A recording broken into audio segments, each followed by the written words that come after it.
জীবন সম্পর্কে আমার ধারণা হচ্ছে যে এটি হচ্ছে একটি সময় নষ্ট করার খেলা। আমরা নানানভাবে সময় পার করার চেষ্টা করি। ভলতেয়ারের একটা উক্তি আমার খুব প্রিয়, সেটা হচ্ছে লেখকদের উদ্দেশ্যে বলছেন, যতক্ষণ তুমি না লিখে থাকতে পারো, কারণ দ্বিতীয় লাইনটি হচ্ছে সাহিত্যে আবর্জনার কোনো স্থান নেই।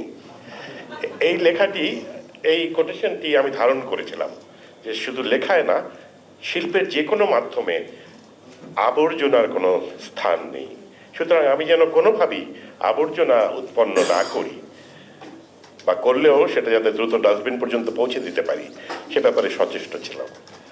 আর ওই কনফুসিয়াসের কথা যে প্রত্যেকটি মানুষের দুটি জীবন আছে, একটি বুঝতে পারে সে অর্ধেক পার হয়ে যাওয়ার পরে আর কি, সেটা শেষ হওয়ার পর, মানে দুটি জীবনের একটি শেষ হয়ে যাওয়ার পর সে বুঝতে পারে যে তার চলে গেছে। আর জীবন সম্পর্কে আমার ধারণা হচ্ছে যে এটি হচ্ছে একটি সময় নষ্ট করার খেলা।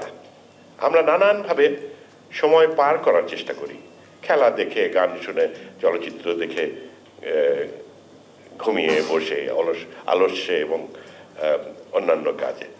কিন্তু এই যে টাইম ম্যানেজমেন্টটি, সেটি আমার মনে হয় এই খেলাটি খুব আকর্ষণীয় হয়ে উঠতে পারে যদি কেউ সৃষ্টির খেলায় মাতে, যদি সে মনে করে যে সে কিছু একটা সৃষ্টি করতে চায়, এবং তখন সে কিন্তু একটি অত্যন্ত মূল্যবান স্ট্যাটাস অর্জন করে, সৃষ্টির স্ট্যাটাস, যেটা যখন সে ধারণ করতে চায় তখন কিন্তু সে একটা অসম্ভবকে সম্ভব করতে চাচ্ছে।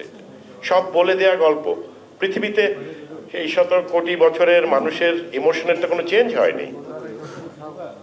সকল বিবর্তনের পরেও মানুষের মৌলিক হাসি, কান্না, দুঃখ, অনুভূতি একই রয়ে গেছে। ঈর্ষাও একই রয়ে গেছে।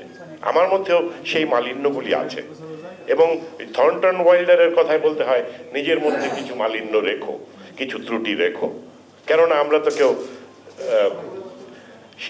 মানে আমরা হিউম্যান বিইং, এবং সেই ত্রুটি আমাদের থাকবেই। Perfection is impossible, but the attempt to make something perfect should be the approach, আমি সেভাবে মনে করি।